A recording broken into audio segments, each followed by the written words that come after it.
Hi friends, welcome to the ASPN classes. So ನನ್ನ voice ಎಲ್ರಿಗೂ ಕ್ಲಿಯರಾಗಿ ಕೇಳಿಸ್ತಾ ಇದ್ದರೆ ಅಗೇನ್ ಒಂದ್ಸತಿ ಕಮೆಂಟ್ ಬಾಕ್ಸಲ್ಲಿ ಮೆಸೇಜ್ ಮಾಡಿ ಕನ್ಫರ್ಮ್ ಮಾಡಿ. ಸೊ ಇವತ್ತಿನ ದಿವಸ ಪಾಸಿಂಗ್ ಪ್ಯಾಕೇಜ್ ಅಂತ ನಾನು ಹೇಳೋದಿಲ್ಲ, ಮೋರ್ ದ್ಯಾನ್ ಪಾಸಿಂಗ್ ಪ್ಯಾಕೇಜ್. ಯಾಕೆನಾ ಇದು ಅಂತ ಹೇಳ್ತಾ ಇದ್ದೀನಿ ಅಂದರೆ ಫ್ರೆಂಡ್ಸ್, ಪಾಸಿಂಗ್ ಪ್ಯಾಕೇಜ್ ಅನ್ನೋಕ್ಕಿಂತಲೂ ಇದು ಯಾಕಂದರೆ ಈ ವರ್ಷ ನಿಮಗೆ 80 ಮಾರ್ಕ್ಸ್ಗೆ ಕ್ವಶನ್ ಪೇಪರ್ ಬರ್ತಾ ಇದೆ. ನೀವು ಸ್ವಲ್ಪ ಪ್ರಿಪೇರ್ ಮಾಡಿದರೆ ಆರಾಮಾಗಿ ಹೈ ಸ್ಕೋರ್ ಕೂಡ ಮಾಡ್ಬೋದು, ಚೆನ್ನಾಗಿರೋ ಸ್ಕೋರ್ನು ಮಾಡ್ಬೋದು. ಮೊದಲಿಗೆ ಅಬ್ಸರ್ವ್ ಮಾಡಿ, ಇವಾಗ ಫಸ್ಟು ನೀವು ಅಬ್ಸರ್ವ್ ಮಾಡಬೇಕಾಗಿರುವಂಥ ಮೇನ್ ಪಾರ್ಟ್ ನಿಮ್ಮ ಕ್ವಶನ್ ಪೇಪರಲ್ಲಿ part A B C D ಅಂತ ಇರುತ್ತೆ. ಡಿ ಪಾರ್ಟ್ಗೆ ನೀವು ಅಬ್ಸರ್ವ್ ಮಾಡಬೇಕು. ಪಾರ್ಟ್ ಇಗೆ ಇವು ಎರಡೇ ನಿಮಗೆ 30 ಮಾರ್ಕ್ಸ್ನ ಕೊಡುವಂಥದ್ದು. ಪಾರ್ಟ್ ಡಿಯಲ್ಲಿ 5 ಮಾರ್ಕ್ಸ್ ಕ್ವಶನ್ಸ್ಗಳಿರುತ್ತೆ, 4 ಕ್ವಶನ್ಸ್ಗಳು ಬರೀಬೇಕು, ಇದು 20 ಆಗಿರುತ್ತೆ. ಪಾರ್ಟ್ ಇಯಲ್ಲಿ 6 ಮಾರ್ಕ್ಸದ್ದು ಒಂದು ಕ್ವಶನ್ನು, 4 ಮಾರ್ಕ್ಸದ್ದು ಒಂದು ಕ್ವಶನ್, 10. ಇವೆರಡು ಆ್ಯಡ್ ಮಾಡಿದ್ರೆ 30 ಮಾರ್ಕ್ಸ್ ಆಗುತ್ತೆ. ಅಗೇನ್ 2 ಮಾರ್ಕ್ಸ್ 3 ಮಾರ್ಕ್ಸಲ್ಲೂ ಸಾಕಷ್ಟು ಕ್ವಶನ್ಸ್ಗಳು ಇದ್ದಾವೆ, ಬಟ್ ಅವು ಯಾವ ಇದಾವೆ ಅನ್ನೋದನ್ನು ನಾನು ಹೇಳ್ತೀನಿ. ಓಕೆ, ಮೊದಲಿಗೆ ಇದನ್ನು ನೀವು ಟಾರ್ಗೆಟ್ ಮಾಡಿ ಸೇಫ್ ಝೋನ್ ಅಂತ ನಾನು ಹೇಳ್ತಾ ಇರೋದು ಸ್ಟೂಡೆಂಟ್ಸ್. ಓಕೆ, ಸೊ ಅದನ್ನು ನಾನಿವತ್ತು ಕ್ಲಿಯರಾಗಿ ಹೇಳ್ತಾ ಇರುವಂಥದ್ದು. ಸೊ ಸೇಫ್ ಝೋನ್ ಆದಮೇಲೆ ಮುಂದಿನ ನೀವು ಸ್ಕೋರ್ ಮಾಡಲಿಕ್ಕೆ ಇನ್ನೂ ಟೈಮ್ ಉಳಿದ್ರೆ ಆಮೇಲೆ ನೀವು ಸ್ಕೋರ್ ಮಾಡಲಿಕ್ಕೆ ನೀವು ಡಿಫೈನ್ ಮಾಡಿ ಹಾಗೆನ್ನ ಫಿಕ್ಸ್ ಮಾಡಿ ಅದರ ಪ್ರಕಾರ ಪ್ರಿಪೇರ್ ಮಾಡಿ. ಓಕೆ, ಸೊ ಯಾರೆಲ್ಲ ಯಾವ್ಯಾವ ಲೆವೆಲಲ್ಲಿ ನೀವು ಪ್ರಿಪೇರ್ ಮಾಡಿದ್ರೆ ಪ್ರತಿಯೊಬ್ಬರು ಸ್ಟೂಡೆಂಟ್ಸ್ ಇದನ್ನು ಅಬ್ಸರ್ವ್ ಮಾಡಿ, ಈ ಒಂದು ಪಾರ್ಟ್ ಡಿ ಮತ್ತು ಪಾರ್ಟ್ ಇನ ಪರ್ಫೆಕ್ಟ್ ಇದ್ದೀರಾ ಇಲ್ವಾ ಅಂತ. ನೀವು ಪರ್ಫೆಕ್ಟ್ ಇದ್ದರೆ ಅಗೇನ್ 2 ಮಾರ್ಕ್ಸ್ 3 ಮಾರ್ಕ್ಸ್ಗೆ ಟಾರ್ಗೆಟ್ ಮಾಡಿ. ಸೊ ಅದನ್ನೇ ನಾನು ಹೇಳ್ತಾ ಇರೋದು ಇವತ್ತಿನ ದಿವಸ ಪಾಸಿಂಗ್ ಪ್ಯಾಕೇಜ್. ಇವಾಗ ಈ 20 ಮಾರ್ಕ್ಸ್ ಯಾವೆಲ್ಲ ತೊಗೋಬೇಕು, ಈ 10 ಮಾರ್ಕ್ಸ್ ಯಾವೆಲ್ಲ ಅಂತಂದರೆ 5 ಮಾರ್ಕ್ಸ್ದು ನೋಡಿ ಸ್ಟೂಡೆಂಟ್, ಟೋಟಲಿ ನಿಮಗೆ ಕೊಡುವಂಥದ್ದು 8 ಕ್ವಶನ್ಸ್ನ ಕೊಡ್ತಾರೆ. ಅದರಲ್ಲಿ ನೀವು ಬರೀಬೇಕಾಗಿರೋದು ಜಸ್ಟ್ 4 ಕ್ವಶನ್ಸ್. ಓಕೆ, ಸೊ ಆ 4 ಕ್ವಶನ್ಸ್ ಯಾವೆಲ್ಲ ಬರೀಬೇಕು ಕೇರ್ಫುಲ್ಲಾಗಿ ಅಬ್ಸರ್ವ್ ಮಾಡ್ತಾ ಹೋಗಿ. First 1 question relation and function, ಯಾವುದೇ ಕಾರಣಕ್ಕೂ ಮಿಸ್ ಮಾಡೋ ಹಾಗಿಲ್ಲ. ಓಕೆ, ಟೈಮ್ ಸೇವ್ ಆಗುವಂಥದ್ದು ಮತ್ತು ಡೆಫಿನೆಟ್ ಆಗಿ ಈಸಿ ಇರುವಂಥ ಕ್ವಶನ್ ಬರುವಂಥದ್ದು. ಸೆಕೆಂಡ್ 1 ಕ್ವಶನು ಯಾವ್ದು ಬರುತ್ತೆ ಅಂತಂದರೆ ಮಾಡಬೇಕು ನೀವು. ಸೆಕೆಂಡ್ ಕ್ವಶನ್ ಅಂತಂದರೆ ಮ್ಯಾಟ್ರಸಸ್ ಮೇಲೆ ಬರುವಂಥ 5 ಮಾರ್ಕ್ಸ್ ಕ್ವಶನ್ನು ಮಾಡಲೇಬೇಕು. ಥರ್ಡ್ 1 ಕ್ವಶನ್ನು ಡಿಟರ್ಮಿನೆಂಟ್ ಕೂಡ ಬರುತ್ತೆ. ನಾನು ಡಿಟರ್ಮಿನೆಂಟ್ನ ಲಾಸ್ಟಲ್ಲಿ ಇಡ್ತೀನಿ. Differentiation, second order derivative, continuity and differentiability chapter students, ಆ ಒಂದು ಚಾಪ್ಟರ್ನಲ್ಲಿ ಬರುವಂಥ 5 ಮಾರ್ಕ್ಸ್ನ ಮಾಡಿ. ಅದಾದಮೇಲೆ ಫೋರ್ತ್ ಕ್ವಶನ್ ನೀವು ಯಾವ್ದು ಮಾಡಬೇಕಂದ್ರೆ ಅಪ್ಲಿಕೇಶನ್ ಆಫ್ ಇಂಟಿಗ್ರೇಷನ್ನೇ ಬರಲ್ಲ ಅಂತ ಅಂತಾರೆ ಕೆಲವು ಜನ. ಸೊ ಯಾವುದೇ ಕಾರಣಕ್ಕೂ ಈ ಚಾಪ್ಟರ್ ಬಹಳ ಈಸಿಯೆಸ್ಟ್ ಇದೆ. ಇರೋದೇ ಎರಡೇ ಎಕ್ಸಾಂಪಲ್ಗಳು, ಫಿಕ್ಸ್ ಕ್ವಶನ್ಸ್ಗಳಿದ್ದಾವೆ ಸ್ಟೂಡೆಂಟ್ಸ್. ಈ ಒಂದು ಚಾಪ್ಟರಲ್ಲಿ ಇರೋದೇ 2 ಕ್ವಶನ್ಸು, ಅದನ್ನು ಪರ್ಫೆಕ್ಟ್ ಮಾಡಿದರೆ ಆರಾಮಾಗಿ ಒಂದು ಕ್ವಶನ್ ಸಾಲ್ವ್ ಮಾಡ್ಬೋದು. ಅದಾದಮೇಲೆ ಲಾಸ್ಟಲ್ಲಿ 3Dನ 5 ಚಾಪ್ಟರ್ನ ನಾನು ಹೇಳ್ತಾ ಇದ್ದೀನಿ. ಇಲ್ಲಿ 4 ಬರೀಬೇಕು ನೀವು. ಆ್ಯಕ್ಚುಲಿ 5 ಚಾಪ್ಟರ್ ಅಂದರೆ 4+1 ಸೇಫ್ ಝೋನ್ ಅಂತ ಹೇಳ್ತಾರೆ ಇದಕ್ಕೆ. ಕ್ವಶನ್ ಯಾವುದೇ ಒಂದು ಮಿಸ್ ಆದರೂ ಕೂಡ ನೀವು ಸೇಫ್ ಝೋನಲ್ಲಿ ಇರ್ತಾರೆ, ಅದಕ್ಕೆ 3D. ಇದರಲ್ಲಿನೂ ಫಿಕ್ಸ್ ಒಂದೇ ಒಂದು ಡೆರಿವೇಷನ್ ಇದೆ, ಅದನ್ನು ಪರ್ಫೆಕ್ಟ್ ಮಾಡಿದರೆ ಇಲ್ಲಿನೂ ನೀವು ಕನ್ಫರ್ಮ್ ಆಗಿ 20 ಮಾರ್ಕ್ಸ್ನ ಸ್ಕೋರ್ ಮಾಡ್ಬೋದು. ಇದು ಮೇನ್ ಸ್ಟ್ರಾಟಜಿ. ಯಾವೆಲ್ಲ ಕ್ವಶನ್ಸ್ ಇದಾವೆ ಅದನ್ನು ನಾನು ಇವಾಗ ಹೇಳ್ತೀನಿ. ಸೊ ಇದು ನಿಮ್ಮ ಮೇನ್ ಸ್ಟ್ರಾಟಜಿ ಆಗಿರಬೇಕಾಗಿರುತ್ತೆ. ಓಕೆ, ಇನ್ನೂವರೆಗೆ ಯಾರು ಓದಿಲ್ಲ ನೋಡಿ, ಈ ಒಂದು 5 ಚಾಪ್ಟರಲ್ಲಿ ಬರುವಂಥ 5 ಕ್ವಶನ್ 4 ಬರೀಬೇಕಾಗಿರೋದು ಆ್ಯಕ್ಚುಲಿ ನಾವು, ಅರ್ಥ ಆಯ್ತಾ? ಸೊ 4 ಬರೆಯೋ ಬದಲಿ 5ನ್ನ ನಾವು ಪ್ರಿಪೇರ್ ಮಾಡ್ಕೊಂಡ್ರೆ ಯಾವುದಾದ್ರೂ ಇದರಲ್ಲಿ suppose relation function tough question ಬಂತು ಅಥವಾ ಡಿಫ್ರೆನ್ಷಿಯೇಷನ್ ಟಫ್ ಅಂದರೆ ಅವಾಗ ನಿಮಗೆ ಹೆಲ್ಪ್ ಆಗುತ್ತೆ. ಇಲ್ಲ ಎಲ್ಲನೂ ಈಸಿ ಬಂದರೆ ಎಲ್ಲನೂ ಬರೀರಿ, ಒಂದಾದ್ರೂ ಮಿಸ್ಟೇಕ್ ಆದರೂ ಅವಾಗ ನಿಮಗೆ ಕವರ್ ಅಪ್ ಆಗುತ್ತೆ. ಸೇಫ್ ಝೋನ್ ಅಂತ ಇದಕ್ಕೆ ಹೇಳ್ತಾರೆ ಅಂದರೆ ಒಂದು ಯಾವಾಗಲೂ ಎಕ್ಸ್ಟ್ರಾ ಕ್ವಶನ್ ಪ್ರಿಪೇರ್ ಮಾಡಬೇಕು. ಎಕ್ಸಾಕ್ಟ್ಲಿ ಲೈವ್ ನೋಡೋದು ಅಷ್ಟೇ ಪ್ರಿಪೇರ್ ಮಾಡಲಿಕ್ಕೆ ಹೋಗಬೇಡಿ. ಓಕೆನಾ? ಸೊ ಇವಾಗ ಈ 5 ಕ್ವಶನ್ಸ್ನ ಪರ್ಫೆಕ್ಟ್ ಮಾಡಿದರೆ 20 ಮಾರ್ಕ್ಸ್ ಇಲ್ಲಿ ಕನ್ಫರ್ಮ್ ಆಗಿ ಬರುತ್ತೆ. ಸೊ ಇದರಲ್ಲಿ ಯಾವುದೇ ಎಕ್ಸ್ಕ್ಯೂಸ್ ಮಾಡೋ ಹಾಗಿಲ್ಲ. ಎಲ್ಲ ಕ್ವಶನ್ 5 ಮಾರ್ಕ್ಸ್ ಪ್ರಿಪೇರ್ ಮಾಡೋದು. ಅವೆಲ್ಲ ಯಾವ್ಯಾವ ಇದಾವೆ 5 ಮಾರ್ಕ್ಸ್ ಕ್ವಶನ್, ಆ ಪ್ರತಿಯೊಂದು ನಾನು ಇವಾಗ ತೋರಿಸ್ತೀನಿ, ವಿತ್ ಸೊಲ್ಯೂಷನ್ ಕೂಡ ತೋರಿಸ್ತೀನಿ. ನಾನು ನಿಮಗೆ ಎಲ್ಲನೂ ಪ್ರೊವೈಡ್ ಮಾಡ್ತಾ ಇದ್ದೀನಿ. ಸೊ ನಾನು ಏನು ಹೇಳ್ತಾ ಇದ್ದೀನಿ ಅದರ ಪ್ರಕಾರನೇ ನೀವು ಡೈಲಿ ಪ್ರಾಕ್ಟೀಸ್ ಮಾಡಿದ್ದ ಹೋಗಿದ್ದೆ ಆದರೆ ಡೆಫಿನೆಟ್ ಆಗಿ ನೀವು ಕೂಡ ಚೆನ್ನಾಗಿರುವಂಥ ಸ್ಕೋರ್ನ ಮಾಡ್ಬೋದು. ಓಕೆ, ಅದಾದಮೇಲೆ ನೆಕ್ಸ್ಟ್ ಇದು ಮಾಡಿದರೆ 20 ಮಾರ್ಕ್ಸ್ ಆಯಿತು. ಇನ್ನು ಉಳಿದಿರೋದು 10 ಮಾರ್ಕ್ಸ್ ನೋಡಿ ಸ್ಟೂಡೆಂಟ್ಸ್. 10 ಮಾರ್ಕ್ಸಲ್ಲಿ ನೀವು ಮಾಡಲೇಬೇಕಾಗಿರುವಂಥ ಫಸ್ಟ್ 1 ಚಾಪ್ಟರ್ ಯಾವುದಪ್ಪ ಅಂದರೆ LPP, linear programming problem, graph question. ಅದು 2 ಈಕ್ವೇಷನ್ ಇರುವಂಥ ಕ್ವಶನ್. ಜಾಸ್ತಿ ಮಾಡಲ್ ಕ್ವಶನ್ ಪೇಪರ್ ಪ್ರಿಪರೇಟರಿಯಲ್ಲಿ ಇದೇ ಕೇಳ್ತಾ ಇದ್ದಾರೆ. ಇದು ಏನಾದರೂ ಸ್ವಲ್ಪ ಟಫ್ ಮಾಡಿದ್ರೆ 3 ಈಕ್ವೇಷನ್ ಇರುವಂಥ ಕ್ವಶನ್ಸ್ಗಳು ಬರುತ್ತೆ. ಅನ್ಬೌಂಡೆಡ್ ರೀಸನ್ ಮೇಲೆ ಬರೋದಿಲ್ಲ, ಇರೋದೇ ಒಂದೇ ಒಂದು ಎಕ್ಸಸೈಸ್ ಇದೆ. ಹಾರ್ಡ್ಲಿ 8-10 ಎಕ್ಸಾಂಪಲ್ಸ್ ಇದೆ. ಇದನ್ನು ಪರ್ಫೆಕ್ಟ್ ಮಾಡಿ ಇದ್ರದ್ದು ವಿಡಿಯೋ ನಾನು ನಿಮಗೆ ಪ್ರೊವೈಡ್ ಮಾಡ್ತೀನಿ. ಓಕೆನಾ? ಸೊ ಇದು ಒಂದು ಫಿಕ್ಸ್ 6 ಮಾರ್ಕ್ಸ್ ಕ್ವಶನ್ ಆಗಿರುತ್ತೆ, ಈಸಿಯೆಸ್ಟ್ ಕ್ವಶನ್. ಅದಾದಮೇಲೆ ನೆಕ್ಸ್ಟು ಡಿಟರ್ಮಿನೆಂಟ್ ಕ್ವಶನ್ನ ನೀವು ಮಾಡಿ 4 ಮಾರ್ಕ್ಸ್ದು. ಇದು ಕೂಡ ಫಿಕ್ಸ್ ಇದೆ. 2 ಕ್ವಶನ್ಸ್ಗಳಿದ್ದಾವೆ ಸ್ಟೂಡೆಂಟ್ಸ್. ಓಕೆ, 2 ಕ್ವಶನ್ಸ್ಗಳಿದ್ದಾವೆ. ಇದಿಷ್ಟು ಮಾಡಿದರೆ ಅಗೇನ್ ನಿಮಗೆ ಇಲ್ಲಿ 10 ಮಾರ್ಕ್ಸ್ ಬರುತ್ತೆ. ಓಕೆ, ಡಿಟರ್ಮಿನೆಂಟ್ದು 2 ಕ್ವಶನು, LPPದು 2 ಕ್ವಶನು. ಸೊ ಇಲ್ಲಿ 10 ಮಾರ್ಕ್ಸು, ಇಲ್ಲಿ 20 ಮಾರ್ಕ್ಸು. 20+10 ಮಾಡಿದರೆ ಆರಾಮಾಗಿ 30 ಮಾರ್ಕ್ಸ್ ಬರುತ್ತೆ. ನೀವು ಇದನ್ನು ಈ ಪೂರಾ ಕಾನ್ಸೆಪ್ಟ್ನ 1 ವೀಕಲ್ಲಿ ಪ್ರಿಪೇರ್ ಮಾಡ್ತೀರಾ ಅಥವಾ 2 ವೀಕಲ್ಲಿ ಪ್ರಿಪೇರ್ ಮಾಡ್ತೀರಾ, ಅದು ನಿಮಗೆ ಬಿಟ್ಟಿರೋದು. ಆಲ್ರೆಡಿ ಪ್ರಿಪೇರ್ ಮಾಡಿದರೆ ಇದು ಎಲ್ಲನೂ ಚಾಪ್ಟರ್ ಪರ್ಫೆಕ್ಟ್ ಮಾಡಿದ್ದೀರಾ ಇಲ್ಲ ಅಂತ ಚೆಕ್ ಮಾಡ್ಕೊಳ್ಳಿ. ಓಕೆ, ಸೊ ಇದು ನಿಮ್ಮದು ಸ್ಟ್ರಾಟಜಿ ಆಗಿರಬೇಕು. ಪ್ರಾಪರಾಗಿ ಈ 30 ಮಾರ್ಕ್ಸು ಪ್ರಿಪೇರ್ ಮಾಡಿದ್ದೀರಾ ಇಲ್ಲ ಅಂತ ಚೆಕ್ ಮಾಡ್ಕೊಳ್ಳಿ. ಸಪ್ಲಿಮೆಂಟ್ರಿ ಸ್ಟೂಡೆಂಟ್ಸ್ಗೆ ಅಥವಾ ಪ್ರಿಪೀಟರ್ ಸ್ಟೂಡೆಂಟ್ಸ್ಗೆ ಈ ವರ್ಷ ಯಾರು ಬರುತ್ತೆ ಎಲ್ಲರಿಗೂ ಸೇಮ್ 80 ಮಾರ್ಕ್ಸ್ದೇ ಇದೆ. ಸೊ ಇವಾಗಲೇ ನಾನು ಕನ್ಫರ್ಮೇಷನ್ ತೊಗೊಂಡು ವಿಡಿಯೋ ಮಾಡಿದ್ದೀನಿ ನೋಡಿ, ಓಕೆನಾ. ಸೊ ಇದನ್ನು ಪ್ರಾಪರಾಗಿ ನೀವು ಪ್ರಾಕ್ಟೀಸ್ ಮಾಡ್ತಾ ಹೋಗಿ. ಇವಾಗ ರಿಲೇಷನ್ ಫಂಕ್ಷನಿಂದ ಯಾವೆಲ್ಲ ಕ್ವಶನ್ಸ್ಗಳು ಬರುತ್ತೆ ಅದನ್ನು ನಾನು ಇವಾಗ ಹೇಳ್ತಾ ಇದ್ದೀನಿ. ರಿಲೇಷನ್ ಫಂಕ್ಷನ್ ಮೇಲೆ, ಅದಾದಮೇಲೆ ಅಪ್ಲಿಕೇಶನ್ ಆಫ್ ಇಂಟಿಗ್ರಲ್, ಡಿಫ್ರೆನ್ಸಿಯೇಷನ್, ಪ್ರತಿಯೊಂದನ್ನು ನಾನು ಇವಾಗ ಹೇಳ್ತಾ ಇದ್ದೀನಿ. ಕೇರ್ಫುಲ್ಲಾಗಿ ಅಬ್ಸರ್ವ್ ಮಾಡ್ತೇವೆ. ಇವಾಗ relation and function first chapter ಬರುವಂಥದ್ದಾಗಿರುತ್ತೆ. ಈ ರಿಲೇಷನ್ ಆ್ಯಂಡ್ ಫಂಕ್ಷನ್ ಚಾಪ್ಟರಲ್ಲಿ ಫಸ್ಟ್ ಕ್ವಶನ್ ಇದೆ ನೋಡಿ, ಇದು ಒಂದೇ ಒಂದು ಕ್ವಶನ್ ಅವ್ರು ಬಿಟ್ಟಿರೋದು ನಿಮ್ಮ ಎಕ್ಸಾಮಲ್ಲಿ. ಸೊ ಇದು ನೋಡಿ, ಯಾಕೆ ಅಂದರೆ 1 2 3 4 5 6 7 8 9 ಟೈಮ್ಸು ಆ್ಯನ್ಯುವಲ್ ಎಕ್ಸಾಮಲ್ಲಿ ಬಂದಿರುವಂಥದ್ದು. ಓಕೆ, 9 ಟೈಮ್ಸ್ ರಿಪೀಟೆಡ್ ಆಗಿದೆ 5 ಮಾರ್ಕ್ಸ್ಗೆ. ಮತ್ತು ಅದು ಇವಾಗ ನಿಮ್ಮ ಕ್ವಶನ್ ಪೇಪರಲ್ಲಿರೋದು ಒಂದೇ ಒಂದು, ಮಾಡಲ್ ಕ್ವಶನ್ ಪೇಪರಲ್ಲಿರೋದು ಇದೇ ಒಂದೇ. ಇದೇ ಬರುವಂಥ ಚಾನ್ಸಸ್ ಸ್ವಲ್ಪ 90% ಇದೆ, ಬಟ್ ಆದ್ರೂ ನಾವು ಒಂದ್ರ ಮೇಲೇ ಡಿಪೆಂಡ್ ಆಗಿರೋದಿಲ್ಲ. ಓಕೆ, ಇದನ್ನು ಪರ್ಫೆಕ್ಟಾಗಿ ಮಾಡಿ. ಇದಕ್ಕೆ 90% ಇದೆ ಅಂತ ನಾನು ಹೇಳ್ತಾ ಇದ್ದೀನಿ. ಇದು ಬರುವಂಥ ಚಾನ್ಸಸ್ 90% ಇದೆ. ಇದನ್ನು ಪ್ರತಿಯೊಬ್ಬರು ಪರ್ಫೆಕ್ಟಾಗಿ ನೀಟಾಗಿ ಯಾವ ಥರ F of G, G of F ಮಾಡಬೇಕು, ಲಾಸ್ಟಲ್ಲಿ ಯೂನಿವರ್ಸ್ ಏನು ಬರೀಬೇಕು ಎಲ್ಲನೂ ಅಬ್ಸರ್ವ್ ಮಾಡಿ ಇಟ್ಕೊಳ್ಳಿ. ಇದು ಬರುವಂಥ ಚಾನ್ಸಸ್ 90% ಇದೆ. ಇನ್ನು ಉಳಿದಿರೋ 10% ಯಾವ ಬರ್ಬೋದು ರಿಲೇಷನ್ ಆ್ಯಂಡ್ ಫಂಕ್ಷನ್ ಎಲ್ಲ ಅನ್ನೋದನ್ನು ಹೇಳ್ತಾ ಇದ್ದೀನಿ. ಇದು ಕ್ವಶನ್ ಬಿಟ್ಟರೆ ಉಳಿದಿರುವಂಥ ಕ್ವಶನ್ಸ್ಗಳು 1 1 and 2 ಕಾನ್ಸೆಪ್ಟ್ ಮೇಲೆ ಕೆಲವೊಂದಿಷ್ಟು ಕ್ವಶನ್ಸ್ಗಳಿದಾವೆ ಫ್ರೆಂಡ್ಸ್, ಅದನ್ನು ನಾನು ಇವಾಗ ಹೇಳ್ತೀನಿ. ನೆಕ್ಸ್ಟ್ ಬರುವಂಥದ್ದು ಇಲ್ಲೊಂದಿದೆ ನೋಡಿ, ಸೆಕೆಂಡ್ ಒನ್ನು. ಓಕೆ, ಈ ಒಂದು ಕ್ವಶನ್ ಎಲ್ಲ ಕ್ವಶನ್ ಮಾಡೋ ಜरूरत ಇದರಲ್ಲಿ ಸೆಕೆಂಡ್ ಒನ್ ಇದೆ ನೋಡಿ. ಈ ಒಂದು ಕ್ವಶನ್ನು ಬರುವಂಥ ಚಾನ್ಸಸ್ಗಳು ಇದೆ. 3 - 4x ಇದನ್ನು ನೀವು ಬೈಸೆಕ್ಟಿವ್ ಫಂಕ್ಷನ್ ಅಂತ ಪ್ರೂವ್ ಮಾಡುವಂಥದ್ದು ಇಲ್ಲಿದೆಲ್ಲ. ಅಗೇನ್ ಇವು ಕೂಡ ಬರ್ಬೋದು, ಬಟ್ ಮೋರ್ ಇಂಪಾರ್ಟೆಂಟ್ ನಾನು ಇವಾಗ ಹೇಳ್ತಾ ಇದ್ದೀನಿ. ಅಗೇನ್ ನೆಕ್ಸ್ಟ್ ಇದು ಒಂದು ಕ್ವಶನ್ ಕೂಡ ಬರ್ಬೋದು 5 ಮಾರ್ಕ್ಸ್ಗೆ. ಇದು 10% ಒಳಗೆ ಬರುತ್ತೆ. 90%ಅಲ್ಲಿರೋದು ಅದೇ ಒಂದು ಕ್ವಶನ್ ಫ್ರೆಂಡ್ಸ್. ಓಕೆ, ಇದು ಒಂದು ಕ್ವಶನ್ನ ಪರ್ಫೆಕ್ಟ್ ಮಾಡಿ. ಅದಾದಮೇಲೆ ಕ್ವಶನ್ ನಂಬರ್ 10 ಇದೆ ನೋಡಿ ಫ್ರೆಂಡ್ಸ್. ಇದು ಕೂಡ 5 ಮಾರ್ಕ್ಸ್ಗೆ ಬರುವಂಥ ರಿಲೇಷನಲ್ಲಿ ಬರುವಂಥ ಇಂಪಾರ್ಟೆಂಟ್. ಈ 4 ಕ್ವಶನ್ ಭಾಳ ಇಂಪಾರ್ಟೆಂಟ್ ಆಗಿರುವಂಥ ಕ್ವಶನ್ಸ್ಗಳಾಗಿರುತ್ತೆ. ಓಕೆ, ಸೊ ಮೇಲ್ಗಡೆ ಇರೋದು 90% ಪಾಸಿಬಿಲಿಟಿ ಇದೆ, ಇವು ಉಳಿದಿರೋದು 10%ಗಳಿದ್ದಾವೆ ಬರುವಂಥ ಚಾನ್ಸಸ್ಗಳು. ಇದು ಬಿಟ್ಟರೆ ಇನ್ನೂ ಕ್ವಶನ್ ಪೇಪರ್ ಏನಾದರೂ ಡಿಫಿಕಲ್ಟ್ ಮಾಡಬೇಕಾಗಿದ್ದರೆ ಮಾಡ್ ಫಂಕ್ಷನ್ನು, ಗ್ರೇಟೆಸ್ಟ್ ಇಂಟಿಜರ್ ಫಂಕ್ಷನ್ನು, ಅಥವಾ ಸ್ಯಾಂಡ್ವಿಚ್ ಯಾವುದಿದು ಸಿಗ್ನಮ್ ಫಂಕ್ಷನ್, ಇದ್ರ ಮೇಲೂ ಅವರು ಕ್ವಶನ್ಸ್ ಕೇಳ್ಬೋದು 1 1 and 2 ಪ್ರೂವ್ ಇದೆನಾ ಅಂತ. ಬಟ್ ಇದು ಬಿಟ್ಟರೆ ಈ 3 ಕ್ವಶನ್ ಮಾತ್ರ ಬಹಳ ಇಂಪಾರ್ಟೆಂಟು. ಅಗೇನ್ ಇದು ಒಂದು ಇಂಪಾರ್ಟೆಂಟ್. ಎಷ್ಟೇ ನಿಮ್ಮ ರಿಲೇಷನ್ ಫಂಕ್ಷನ್ ಪರ್ಫೆಕ್ಟ್ ಮಾಡಿದೆ ಆದರೆ ಇಲ್ಲಿ ಒಂದು ಕ್ವಶನ್ ಕವರ್ ಆಗುತ್ತೆ.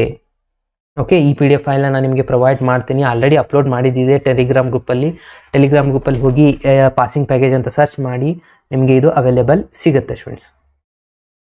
ಓಕೆನಾ? ಓಕೆ, ಸೊ ಇವಾಗ ನೆಕ್ಸ್ಟು ರಿಲೇಷನ್ ಫಂಕ್ಷನ್ ಕಂಪ್ಲೀಟ್ ಆಯಿತು. ಇವಾಗ ಮ್ಯಾಟ್ರಿಕ್ಸ್ ಮಾಡಬೇಕು. ಸೊ ಮ್ಯಾಟ್ರಿಕ್ಸ್ದು ಯಾವೆಲ್ಲ ಕ್ವಶನ್ಸ್ನ ಮಾಡಬೇಕು ಅನ್ನೋದನ್ನು ಹೇಳ್ತಾ ಇದ್ದೀನಿ ನೋಡಿ. ಮ್ಯಾಟ್ರಿಕ್ಸ್ ಚಾಪ್ಟರು ಇದರಲ್ಲಿ ಬರುವಂಥದ್ದು ಫಸ್ಟು ಇಷ್ಟು ಸಿಂಪಲ್ ಇರುವಂಥ ಕ್ವಶನ್ಸೇ ಬರುತ್ತೆ, ಟಫ್ ಬರೋದಿಲ್ಲ. ಸೊ ಇದು ನೋಡಿ, 2 ಕ್ವಶನ್, 2ರಲ್ಲಿ ಯಾವುದಾದ್ರು ಒಂದು ಕೇಳ್ಬೋದು. ಆಲ್ರೆಡಿ ಕೇಳಿದ್ದಾರೆ 16ನಲ್ಲಿ ಮತ್ತು ಜೂನ್ 18ನಲ್ಲಿ 2018ನಲ್ಲಿ ಇವೆರಡು ಬರುವಂಥ ಚಾನ್ಸಸ್ಗಳಿದ್ದಾವೆ. ಈಸಿಯೆಸ್ಟ್ ಕ್ವಶನ್ಸ್ಗಳು ಈ 3. ಆಮೇಲೆ ಈ ಒಂದು ಕ್ವಶನ್ ನೋಡಿ, ನಿಮ್ಮ ಪ್ರಿಪರೇಟರಿಯಲ್ಲೂ ಐ ಥಿಂಕ್ ಹೇಳಿದ್ದಾರೆ ಅಂತ ಅನ್ಕೋತೀನಿ. ಓಕೆ, ವಿಜಯಪುರ ಪ್ರಿಪರೇಟರಿ ಎಕ್ಸಾಮಲ್ಲಿ ಇದೇ ಒಂದು ಕ್ವಶನ್ ಬಂದಿತ್ತು ಮತ್ತು ಭಾಳ ಸತಿ ರಿಪೀಟೆಡ್ ಕೂಡ ಆಗಿದೆ. ಸೊ ಇದು ಕೂಡ ಇಂಪಾರ್ಟೆಂಟ್ ಆಗಿರುತ್ತೆ, ನೆನಪಿನಲ್ಲಿ ಇಟ್ಕೊಳ್ಳಿ. ಇದು ಬರುವಂಥ ಚಾನ್ಸಸ್ಗಳು ಇದೆ. ಅದು ಬಿಟ್ಟರೆ ನೆಕ್ಸ್ಟು ಇಲ್ಲಿ ಇನ್ನೊಂದಷ್ಟು ಕ್ವಶನ್ಸ್ಗಳಿದ್ದಾವೆ friends. Again 7th question. Okay, 7th one ಕೂಡ ಇಂಪಾರ್ಟೆಂಟ್ ಆಗುತ್ತೆ. ಇದು ಕೂಡ 2-3 ಸತಿ ಕೇಳಿದ್ದಾರೆ ಈ ಇಕ್ವೇಷನ್ ಸಾಲ್ವ್ ಮಾಡುವಂಥದ್ದು. 7 ಬಿಟ್ಟರೆ 8 ಇವೆರಡೇ ಕ್ವಶನ್ಸ್ ಇದೆ, 2ರಲ್ಲಿ ಒಂದು ಬರ್ಬೋದು. ಸೊ ಇದಿಷ್ಟು ಪರ್ಫೆಕ್ಟ್ ಮಾಡಿ. ಅಗೇನ್ ಇದು ಒಂದು ಕ್ವಶನ್ ಕೂಡ ಒಂದೇ ಸತಿ ಬಂದಿದೆ, ಸೊ ಬಂದರೂ ಬರ್ಬೋದು. ಈಸಿಯೆಸ್ಟ್ ಇದೆ. ಓಕೆ, ಇದು ಬರಲಿಲ್ಲ ಅಂದರೆ ಅಕಸ್ಮಾತ್ ಇದು ಬರ್ಬೋದು. ಇದಿಷ್ಟೇ ಕ್ವಶನ್ನು ಮ್ಯಾಟ್ರಿಕ್ಸಲ್ಲಿ ನೀವು ಪರ್ಫೆಕ್ಟ್ ಮಾಡಬೇಕು. ಈ ಎಲ್ಲ ಕ್ವಶನ್ನ ನಾನು ಸಾಲ್ವ್ ಮಾಡಿ ಒಂದು ವಿತ್ ಎಕ್ಸ್ಪ್ಲೈನ್ ಮಾಡಿರುವಂಥ ಒಂದು ವೀಡಿಯೋನ ನಾನು ನಿಮಗೆ ಆದಷ್ಟು ಬೇಗ ಅಪ್ಲೋಡ್ ಮಾಡ್ತೀನಿ ಫ್ರೆಂಡ್ಸ್. ಎಲ್ಲ 5 ಮಾರ್ಕ್ಸ್ದು ಕ್ವಶನ್ಸ್ಗೂ ವಿತ್ ಆನ್ಸರ್ ಎಕ್ಸ್ಪ್ಲೈನ್ ಮಾಡಿರುವಂಥದ್ದು. ಆ ವಿಡಿಯೋನ ನೋಡಿ ಪ್ರಾಪರಾಗಿ ಪ್ರಾಕ್ಟೀಸ್ ಮಾಡ್ತಾ ಹೋಗಿ. ಎಲ್ಲಿವರೆಗೂ ನೀವು ರಿಲೇಷನ್ ಫಂಕ್ಷನ್ ಕ್ವಶನ್ಸ್ನ ಪ್ರಾಕ್ಟೀಸ್ ಮಾಡಿ, ಇಲ್ಲ ಯಾವುದು ನಿಮಗೆ ಇಂಪಾರ್ಟೆಂಟ್ ಅನಿಸುತ್ತೆ ಅದನ್ನು ಕಂಪ್ಲೀಟ್ ಮಾಡಿ. ಅದಾದಮೇಲೆ ನಾನು ನಿಮಗೆ 2 ದಿವಸದಲ್ಲಿ ಆ ಒಂದು ಕಂಪ್ಲೀಟ್ 5 ಮಾರ್ಕ್ಸ್ ಇರುವಂಥ ವೀಡಿಯೋನ ಅಪ್ಲೋಡ್ ಮಾಡ್ತೀನಿ. ಓಕೆ, ಸೊ ಇದು ಸೆಕೆಂಡ್ ಕ್ವಶನ್ ಆಗಿರುತ್ತೆ. ಇನ್ನು ಮ್ಯಾಟ್ರಿಸಸ್ದಾಯಿತು. ನೆಕ್ಸ್ಟ್ ಒನ್ ನಾನು ನಿಮಗೆ ಹೇಳಿರೋದು ಯಾವುದಪ್ಪ ಅಂತಂದರೆ ಡಿಫ್ರೆನ್ಷಿಯೇಷನ್ ಹೇಳಿದ್ದೆ, ಕರೆಕ್ಟಾ? ಸೊ ಡಿಫ್ರೆನ್ಷಿಯೇಷನ್ ಕ್ವಶನ್ನ ನೋಡ್ತಾ ಹೋದರೆ ಡಿಫ್ರೆನ್ಷಿಯೇಷನಲ್ಲಿನೂ ಕೆಲವೊಂದಿಷ್ಟು ಕ್ವಶನ್ಸ್ ಇದೆ. ಸೈನ್ ಇನ್ವರ್ಸ್, ಹೋಲ್ ಸ್ಕ್ವೇರ್ದು, ಕಾಸ್ ಇನ್ವರ್ಸ್ದು ಪ್ರೂಫು. ಈ ಸತಿ ಇದನ್ನ ಎಕ್ಸ್ಚೇಂಜ್ ಮಾಡಿ ಕೂಡ ಕೊಟ್ಟಿದ್ದಾರೆ. ಸೈನ್ ಇನ್ವರ್ಸ್ ಆಫ್ ಎಕ್ಸ್ ಈ ಕ್ವಶನ್ ಆಗಿರ್ಬೋದು, ಟ್ಯಾನ್ ಇನ್ವರ್ಸ್ ಆಫ್ ದು ಕ್ವಶನ್ನು. ಸೊ ಇದು ಬರುವಂಥ ಚಾನ್ಸಸ್ ಸ್ವಲ್ಪ ಕಡಿಮೆ ಇರುತ್ತೆ, ಆದರೂ ನೀವು ಪ್ರಾಕ್ಟೀಸ್ ಮಾಡಿ. ಅದಾದಮೇಲೆ ಇದು ನೋಡಿ, ಜಾಸ್ತಿ ಟೈಮ್ ಬಂದಿದೆ, 3 ಟೈಮ್ಸ್ ಬಂದಿದೆ. ಸೊ ಅದಕ್ಕೆ ನಾನು ಹೇಳ್ತಾ ಇರೋದು ಇದು ಇಂಪಾರ್ಟೆಂಟು. ಓಕೆ, ಸೊ ಅದಾದಮೇಲೆ ನೆಕ್ಸ್ಟು ಈ ಕ್ವಶನ್ ಕೂಡ ಜಾಸ್ತಿ ಟೈಮ್ ಬಂದಿದೆ. ಇಲ್ಲೊಂದಿದೆಯಲ್ಲ ಈ ಒಂದು ಕ್ವಶನ್ ಕೂಡ. ಅದಾದಮೇಲೆ ಈ ಕ್ವಶನ್ ಕೂಡ ಬಂದಿದೆ ಫ್ರೆಂಡ್ಸ್. ಓಕೆ, ಸೊ ಇದು ಒಂದು ಮಿಸ್ಲೇನಿಯಸ್ ಅಲ್ಲಿ ಇದೆ, ಬಂದರೂ ಬರಬಹುದು ಸ್ವಲ್ಪ ಕ್ವಶನ್ ಪೇಪರ್ ಏನಾದರೂ ಟಫ್ ಆದರೆ. ಇದಿಷ್ಟು ಕ್ವಶನ್ನ ನೀವು ಪರ್ಫೆಕ್ಟ್ ಮಾಡಿರಿ ಸಾಕು. ಎಷ್ಟಿದೆ ನೋಡಿ, 1 2 3 ಅಗೇನ್ ಇಲ್ಲಿ 4 5 6 ಈ ಎಲ್ಲ ಕ್ವಶನ್ನ ಸಾಲ್ವ್ ಮಾಡಿದ್ದು ಅಗೇನ್ ನಾನು ನಿಮಗೆ PDF ಮತ್ತು ವಿಡಿಯೋ ಕೂಡ ಪ್ರೊವೈಡ್ ಮಾಡ್ತೀನಿ. ಆಲ್ರೆಡಿ ಅಪ್ಲೋಡ್ ಮಾಡಿದ್ದಿದೆ, ನಿಮಗೆ ಸಿಕ್ಕರೆ ಅದನ್ನು ನೋಡಿ ಕೂಡ ನೀವು ಪ್ರಾಕ್ಟೀಸ್ ಮಾಡಿ. ಸೊ ಇದಿಷ್ಟು ಇಂಪಾರ್ಟೆಂಟ್ ಆಗಿರುತ್ತೆ. ಇದರಲ್ಲಿ ಬಹಳ ಇಂಪಾರ್ಟೆಂಟ್ ಆಗೋದು ಟ್ಯಾನ್ ಇನ್ವರ್ಸ್ ಒಂದು ಕ್ವಶನ್ ಆಗಿರುತ್ತೆ. ಅದಾದಮೇಲೆ ಇಲ್ಲಿ ಲಾಗ್ ಅಪ್ ಅಂತ ಇದೆ ನೋಡಿ, ಇಲ್ಲಿದೆ ಅದು, ಓಕೆ ಇಲ್ಲಿದೆ ನೋಡಿ, ಇದು ಕೂಡ ಇಂಪಾರ್ಟೆಂಟ್ ಆಗಿರುತ್ತೆ. ಯಾಕಂದರೆ 4 ಟೈಮ್ಸು 3 ಟೈಮ್ಸು ರಿಪೀಟೆಡ್ ಆಗಿ ಕ್ವಶನ್ ಬಂದಿರುವಂಥದ್ದಾಗಿರುತ್ತೆ. ಇದನ್ನು ಕೂಡ ಪರ್ಫೆಕ್ಟ್ ಮಾಡಿ, ಇಲ್ಲಾಂದರೆ ಈ ಒಂದು ಕ್ವಶನ್ ಇಷ್ಟರಲ್ಲೇ ಯಾವುದಾದ್ರೂ ಒಂದು ಕ್ವಶನ್ ಬರುವಂಥದ್ದಾಗಿರುತ್ತೆ ಸ್ಟೂಡೆಂಟ್ಸ್ ಡಿಫ್ರೆನ್ಷಿಯೇಷನ್ ಮೇಲೆ. ಓಕೆನಾ?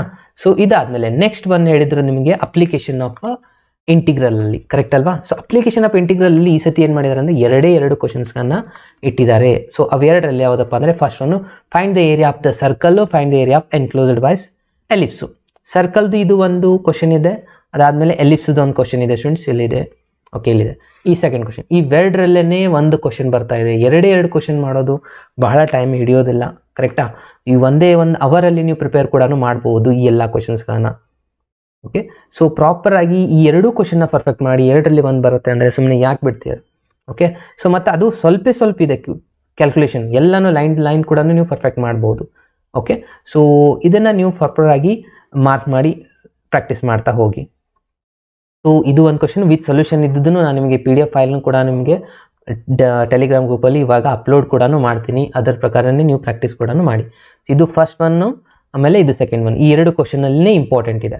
ಅಕಸ್ಮಾತ್ ಈ 2ರಲ್ಲಿ ಇನ್ನೊಂದೇನೋ ನಿಮ್ಮ ಎಕ್ಸಸೈಜಲ್ಲಿ 2 ಕ್ವಶನ್ ಇದೆ, ಸ್ವಲ್ಪ ಇಲ್ಲಿ ಎಕ್ಸಾಂಪಲ್ಸ್ನ ತೊಗೊಂಡಿದ್ದಾರೆ. ಯಾವ ಥರ ಅಂದರೆ x² + 16 + y² ಡಿವೈಡ್ ಬೈ 9 ಅಂತ ಹೇಳಿ ಈ ಥರ ಒಂದು ಎಕ್ಸಾಂಪಲ್ ಇದೆ.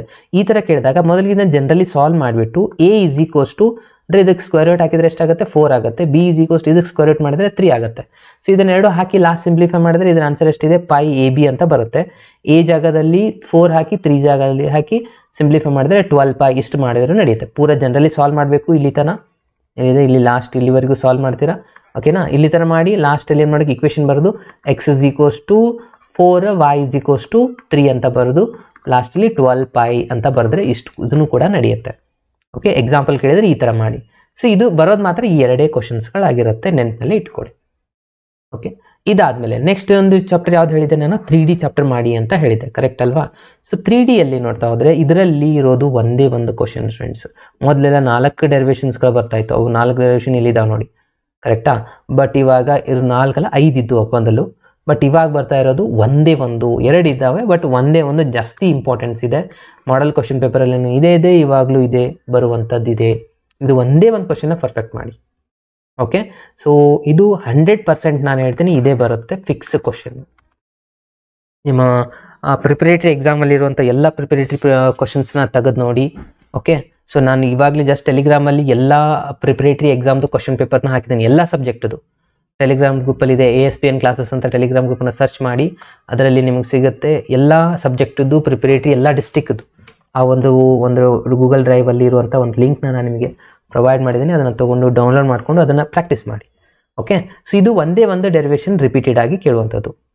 ಓಕೆ, ಸೊ MCQ ಕ್ವಶನ್ಸ್ನ ಮಾಡಿ ಫ್ರೆಂಡ್ಸ್. ಎಲ್ಲ ಚಾಪ್ಟರ್ದು MCQ ಮಾಡ್ತೀನಿ, ವರಿ ಮಾಡ್ಲಿಕ್ಕೆ ಹೋಗ್ಬೇಡಿ. ಇವಾಗ ಆಲ್ರೆಡಿ 2-3 ಚಾಪ್ಟರ್ಸದ್ದು ಕಂಪ್ಲೀಟ್ ಆಗಿದೆ, ಮ್ಯಾಟ್ರಸಸ್ವರೆಗೂ ಆಗಿದೆ. ನೆಕ್ಸ್ಟ್ ಕ್ಲಾಸಲ್ಲಿ ಡಿಟರ್ಮೆಂಟು, ಅದಾದಮೇಲೆ ಡಿಫ್ರೆನ್ಷಿಯೇಷನ್ದು ನಾನು ಅಪ್ಲೋಡ್ ಮಾಡ್ತೀನಿ ಫ್ರೆಂಡ್ಸ್. ಓಕೆ, ಸೊ ಇವಾಗ ಇದು ಒಂದು ಕ್ಲಿಯರ್ ಆಯಿತಾ? ಸೊ ಇದು 3Dದು. ಇದು ಇಷ್ಟು ಮಾಡಿದರೆ 5 ಮಾರ್ಕ್ಸ್ದು ಎಲ್ಲ ಕವರ್ ಆಯ್ದಂಗೆ ಆಯಿತು, ಕರೆಕ್ಟ್ ಅಲ್ವಾ? ಸೊ ಯಾವೆಲ್ಲ ಹೇಳಿದೆ ಇವಾಗ? ರಿಲೇಷನ್ ಫಂಕ್ಷನಲ್ಲಿ ಒಂದು 4 ಕ್ವಶನ್ಸ್ಗಳಿದ್ದಾವೆ, ಮ್ಯಾಟ್ರಸಸ್ಸಲ್ಲಿ ಒಂದು 5-6 ಇದಾವೆ ಅಂತ ಅಂದ್ಕೊಳ್ಳಿ, ಡಿಫ್ರೆನ್ಷಿಯೇಷನಲ್ಲಿ ಒಂದು 5 ಇದೆ. ಇದರಲ್ಲಿ 2 ಕ್ವಶನ್, ಇದರಲ್ಲಿ ಒಂದೇ ಕ್ವಶನ್. ಇದಿಷ್ಟು ಮಾಡಿದ್ರೆ 20 ಮಾರ್ಕ್ಸ್ ರೆಡಿ. ಇಷ್ಟು ಪ್ರಿಪೇರ್ ಮಾಡಲಿಕ್ಕೆ 1 ವೀಕ್ ಸಾಕು ಅಂತ ನನ್ನ ಪ್ರಕಾರ ಹೇಳ್ತೇನೆ. ಓಕೆ, ಸೊ ಬಟ್ ನೀವು 2 ವೀಕ್ ತೊಗೊಳ್ಳಿ, ನಿಮ್ಮ ಕೆಪಾಸಿಟಿ ಪ್ರಕಾರ ಡಿಫ್ರೆಂಟ್ ಆಗಿರುತ್ತೆ. ನಿಮ್ಮ ಕೆಪಾಸಿಟಿ ಪ್ರಕಾರ ಪ್ರಿಪೇರ್ ಮಾಡಿ, ಬಟ್ 100% ಕೊಡಿ. ಯಾವುದೇ ಕಾರಣಕ್ಕೂ ಸೆಲೆಕ್ಟೆಡ್ ಮಾಡೋದು ಅದರಾಗೆ ಮೊದಲಿಗೆ ಕೊಟ್ಟಿರುವಂಥ ಸೆಲೆಕ್ಟೆಡಲ್ಲಿ ಅಗೇನ್ ನಿಮ್ಗೆ ಈಸಿ ಬರುವಂಥದ್ದು ಅಷ್ಟೇ ಮಾಡಿದೆ ಅಂದರೆ ನಡೆಯೋದಿಲ್ಲ. ಎಷ್ಟಿದೆ ಎಲ್ಲ ಕ್ವಶನ್ನ ಪರ್ಫೆಕ್ಟ್ ಮಾಡಿ. ಅದಾದಮೇಲೆ LPP, ಐ ಥಿಂಕ್ ನಿಮ್ಗೆ ಇದು ಗೊತ್ತೇ ಇದೆ. ಸೊ LPPಯಲ್ಲಿ ಯಾವೆಲ್ಲ ಕ್ವಶನ್ಸ್ ಬರುತ್ತೆ ಅದನ್ನು ನಾನು ಇವಾಗ ಹೇಳ್ತಾ ಇದ್ದೀನಿ. LPPಯಲ್ಲಿ 2 ಟೈಪ್ಸ್ ಇದೆ ಸ್ಟೂಡೆಂಟ್ಸ್. ನಾನು ಟೈಪ್ 1, 2, 3 ಅಂತ ಮಾಡಿದೆ. ಇವಾಗ ಡೆಲಿಟೆಡ್ ಆಗಿರೋದ್ರಿಂದ ಲೀನಿಯರ್ ಪ್ರೋಗ್ರಾಮಿಂಗ್ ಪ್ರಾಬ್ಲಮಲ್ಲಿ 6 ಮಾರ್ಕ್ಸ್ ಕ್ವಶನ್ನು. ಟೈಪ್ 1 ಇದರಲ್ಲೇ ಕ್ವಶನ್ಸ್ ಜಾಸ್ತಿ ಬರ್ತಾ ಇರೋದು ಇವಾಗ. ಸೊ ಈ 2 ಕ್ವಶನ್ಸ್ ಇರುವಂಥದ್ದು ನಿಮಗೆ ಟೈಪ್ 1 ಅಂತ ನಾನು ಕೊಟ್ಟಿರೋದು. ಓಕೆ, ಇರೋದು ಎಷ್ಟಿದೆ ನೋಡಿ, ಇರೋದೇ 3-4 ಕ್ವಶನ್ಸ್ ಇದೆ. ಈ ಎಲ್ಲ ಕ್ವಶನ್ಸ್ನ ಮಾಡಿದ್ದೆ ಆದರೆ ಡೆಫಿನೆಟ್ ಆಗಿ ಒಂದು ಕ್ವಶನ್ ನಿಮ್ಗೆ ಬರುತ್ತೆ. ಇನ್ ಟೈಪ್ 2 ಅಲ್ಲಿ ಇದು ಕೂಡ ಸ್ವಲ್ಪ ನಿಮಗೆ ಏನಾದರೂ ಕ್ವಶನ್ ಪೇಪರ್ ಟಫ್ ಮಾಡಬೇಕಾಗಿದ್ರೆ 3 ಇಕ್ವೇಷನ್ ಇರುವಂಥ ಕ್ವಶನ್ಸ್ನ ಕೇಳ್ತಾರೆ. ಇಲ್ಲಿದೆಯಲ್ಲ, ಕೆಲವು ಜನ ಇದನ್ನು ನೋಡೋದೇ ಇಲ್ಲ. ಇದು ಕೂಡ 3 ಇಕ್ವೇಷನ್ 2 ಸತಿ ಬಂದಿದೆ ಆ್ಯನ್ಯುವಲ್ ಎಕ್ಸಾಮಲ್ಲಿ. ಇದು ಒಂದಿದೆ. ಅಗೇನ್ ಎಕ್ಸಸೈಸಲ್ಲಿ 2 ಕ್ವಶನ್ಸ್ ಇದೆ, 7th 1 8th 1 ಅಂತ ನೋಡಿ ನಿಮ್ಮ ಎಕ್ಸಸೈಸಲ್ಲಿ. ಸೊ ಇದಿಷ್ಟು, ಇದನ್ನು ಸಾಲ್ವ್ ಮಾಡಿ ಅಪ್ಲೋಡ್ ಮಾಡಿದ್ದೀನಿ ನಾನು. ಸೊ ಇವೆರಡು ನಾನು ಈಸಿ ಮೆಥಡಲ್ಲಿ ಯಾವ ಥರ ಸಾಲ್ವ್ ಮಾಡಬೇಕು ಈ 3 ಕ್ವಶನ್ನು ಹೇಳಿದ್ದೀನಿ. ಈ 3 ಕ್ವಶನ್ನು ಆಮೇಲೆ ಈ 4 ಕ್ವಶನ್ ಇದಿಷ್ಟು ಮಾಡಿದರೆ ನಿಮ್ಮದು 6 ಮಾರ್ಕ್ಸ್ ಕನ್ಫರ್ಮ್.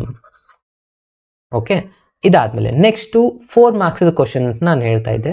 4 ಮಾರ್ಕ್ಸದು ನೀವು ಕಂಟಿನ್ಯೂಟಿ ಮಾಡಿದ್ರೆ ಇದಿಷ್ಟು ಕ್ವಶನ್ ಮಾಡಬೇಕು. ಬಟ್ ಡಿಟರ್ಮಿನೆಂಟ್ ಮಾಡಿದ್ರೆ ಇರೋದು 2 ಕ್ವಶನ್ಸ್ಗಳು ಸ್ಟೂಡೆಂಟ್ಸ್. ಓಕೆ, ಇವೆರಡೇ ಕ್ವಶನ್ಸ್ ಇದ್ದಾವೆ. ಸೊ ಇಲ್ಲೊಂದಿದೆ, ಇನ್ನೊಂದು ಯಾಕಿದ್ರೆ ಮಾಡಿ ಇದನ್ನು ಕೂಡ. ಬಟ್ 2 ಸಿಂಪಲ್ ಕ್ವಶನು, ಬಟ್ ಇದನ್ನೇ ಕೇಳ್ತಾರೆ, 2ರಲ್ಲೇ 1 ಕ್ವಶನ್ ಕೇಳ್ತಾರೆ. ಓಕೆ, ಸೊ ಆಯ್ತಲ್ವಾ, ಇದಿಷ್ಟು ಮಾಡಿದ್ರೆ 30 ಮಾರ್ಕ್ಸು, ಕರೆಕ್ಟ್ ಅಲ್ವಾ ಸ್ಟೂಡೆಂಟ್ಸ್? ಸೊ ಎಷ್ಟು ಮಾಡಿದ್ರೆ ನಿಮ್ಮದು 30 ಮಾರ್ಕ್ಸ್ದು ಪ್ರಿಪರೇಷನ್ ಕಂಪ್ಲೀಟ್ ಆಗುತ್ತೆ. ಇನ್ನು 30+ ಎಕ್ಸ್ಟ್ರಾ ಏನು ಮಾಡಬೇಕು, ಇದಿಷ್ಟು ನಿಮ್ಮದು ಪ್ರಿಪರೇಷನ್ ಕಂಪ್ಲೀಟ್ ಆದರೆ ಇಷ್ಟಕ್ಕೆ ಎಂಡ್ ಮಾಡಿ ಕೊಡಬೇಡಿ. ನಿಮ್ಮದು 1 ವೀಕಲ್ಲಿ ಆಗುತ್ತಾ ಅಥವಾ 2 ವೀಕಲ್ಲಿ ಆಗುತ್ತಾ ಪ್ಲ್ಯಾನ್ ಮಾಡ್ಕೊಳ್ಳಿ. ಅಷ್ಟರಲ್ಲಿ ಕಂಪ್ಲೀಟ್ ಆದಮೇಲೆ ನೆಕ್ಸ್ಟ್ ಏನು ಮಾಡಬೇಕು, 2 ಮಾರ್ಕ್ಸಲ್ಲಿ ಅದರಲ್ಲೂ ಹೇಳ್ತೀನಿ ನಾನು ಯಾವೆಲ್ಲ ಈಸಿಯೆಸ್ಟ್ 6 ಕ್ವಶನ್ನ ಚೂಸ್ ಮಾಡಬೇಕಂತ. ಓಕೆನಾ, ಅದಾದಮೇಲೆ 3 ಮಾರ್ಕ್ಸಲ್ಲಿನೂ ನಾನು ಡಿಸ್ಕಷನ್ ಮಾಡ್ತೀನಿ ಯಾವೆಲ್ಲ ಈಸಿಯೆಸ್ಟ್ 3 ಮಾರ್ಕ್ಸ್ ಕ್ವಶನ್ ಚೂಸ್ ಮಾಡಬೇಕು ಅಂತ ಹೇಳಿ. ಅದನ್ನ ಪ್ರಕಾರನೇ ಅದನ್ನು ಕೂಡ ಡಿಸ್ಕಷನ್ ಮಾಡೋಣ. ಓಕೆ, ಬಟ್ ಇವಾಗ ಪಾಸ್ ಆಗಲಿಕ್ಕೆ, ಜಸ್ಟ್ ಪಾಸ್ ಆಗಲಿಕ್ಕೆ ಅಂತ ಅಲ್ಲ, ಜಸ್ಟ್ ನೀವು ಪ್ರಿಪೇರ್ ಮಾಡಿ 24 ಅಲ್ಲ 30 ಆಗೇನ್ MCQ ಒಂದಿಷ್ಟು ಮಾಡಿದಿರಿ ಅಂತ ಅಂದ್ಕೊಳ್ಳಿ. ಅದರಲ್ಲಿ ಒಂದು 10 ಮಾರ್ಕ್ಸ್ ಬಂದಿದ್ದು ಅಂದ್ರೆ ಅಗೇನ್ 40-50 ತನೂ ನಿಮ್ಮ ರಿಸಲ್ಟ್ ಹೋಗ್ಬೋದು. ಅಗೇನ್ 2 ಮಾರ್ಕ್ಸಲ್ಲಿ ಕೂಡ ಎಷ್ಟೋ ಕ್ವಶನ್ಸ್ ಇದೆ ಈಸಿಯೆಸ್ಟು, ಅದರಲ್ಲಿ ಫಿಕ್ಸ್ ಕ್ವಶನ್ಸ್ಗಳು ಕಾನ್ಸೆಪ್ಟಲ್ಲಿ ಕೂಡ ಇದ್ದಾವೆ. ಓಕೆ, ಅದನ್ನು ನಾನು already 2 part B part C ಅಂತ ಡಿಸ್ಕಷನ್ ಮಾಡಿದ್ದಾಗಿದೆ. ಅದನ್ನು ನೋಡಿ ಪ್ರಾಕ್ಟೀಸ್ ಮಾಡಿ. ಓಕೆ, ಸೊ ಇದು ಎಲ್ರಿಗೂ ಕ್ಲಿಯರ್ ಆಯಿತು ಅಂತ ಅನ್ಕೋತೀನಿ.